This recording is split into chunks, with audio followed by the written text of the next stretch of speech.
बिस्मिल्लाहिर्रहमानिर्रहीम। अस्सलाम वालेकुम नाज़रीन, मैं हूं जावेद चौधरी। मीडिया के बारे में ख्वाहिशात अमूमन ये कहा जाता है कि ये लोग मसला तो बयान कर देते हैं लेकिन ये उसका हल नहीं बताते। बस 2 मई के वाक़े के बाद मीडिया मुसलसल इस इंसिडेंट की मुख्तलिफ जहतें आवाम के सामने रखता रहा। इसने आवाम को यह भी बताया कि हमारे खुफिया इदारों को उसामा बिन लादेन की एबटाबाद में मौजूदगी का इल्म नहीं था। हमने आपको यह भी बताया कि 2 मई की रात अमेरिका के हेलीकॉप्टर्स कहां से किस तरह एबटाबाद पहुंचे और किस तरह ऑपरेशन करके वापस चले गए। हमने आपको यह भी बताया कि अमेरिका और पाकिस्तान को अस्करी, माशी, माशरती, सियासी और सफारती सतह पर टाइट कर देगा। मीडिया ने आपको यह भी बताया कि हमारी हुकूमत शायद 13 मई की करारदाद पर अमल दरामद न कर सके, और हमने आपको यह भी बताया कि हम जब तक दुनिया से भीख मांगना बंद नहीं करेंगे उस वक्त तक हमारी पार्लियामेंट की करारदादों को दुनिया का कोई मुल्क सीरियस नहीं लेगा।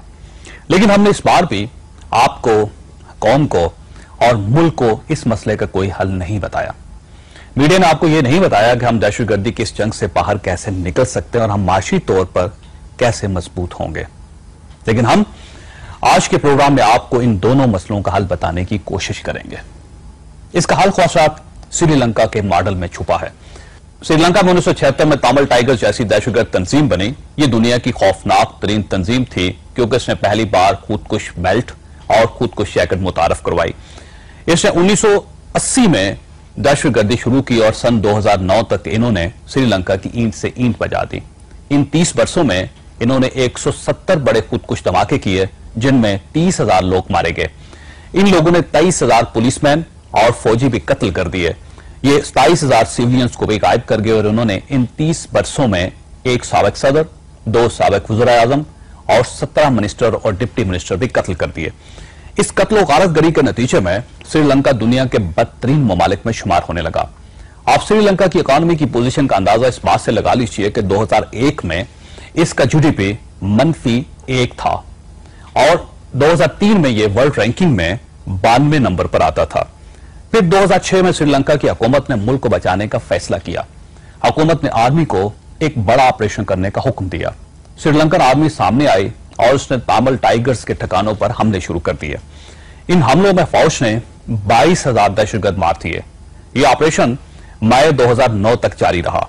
श्रीलंका ने इस मामले में पाकिस्तानी फौज की मदद भी ली।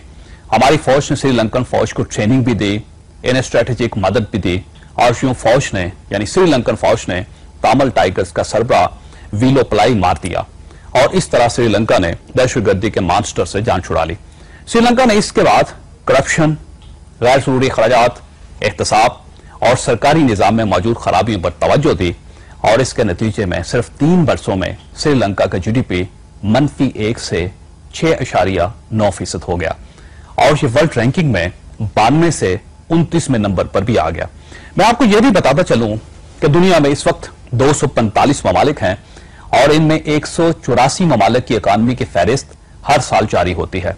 आज 2011 में इस फहरिस्त में श्रीलंका 9वें नंबर पर है जबकि पाकिस्तान इस फहरिस्त में 71वें नंबर पर है। पाकिस्तान का जीडीपी ग्रोथ 4.7% है जबकि श्रीलंका की जीडीपी ग्रोथ 9.13% है। श्रीलंका इस वक्त एशिया की 5 बड़ी फास्टेस्ट ग्रोइंग इकोनॉमीज में भी शुमार होता है।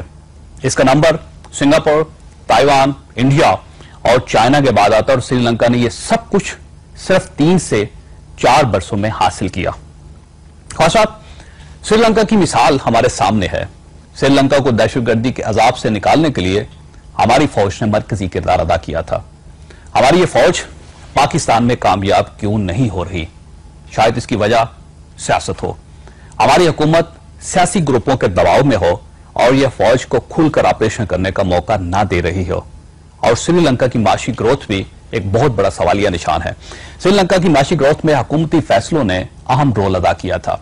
हमारी हुकूमत भी अगर आज एहतसाब का कोई शफाफ निजाम बना दे, सरकारी सिस्टम से ताखीर को निकाल दे, आला ओहदों पर अहल लोगों को पोस्ट कर दे और श्रीलंका की तरह सादगी इख्तियार कर ले, तो मेरा ख्याल यह है कि हमारा यह मसला भी हमेशा हमेशा के लिए हल हो सकता है।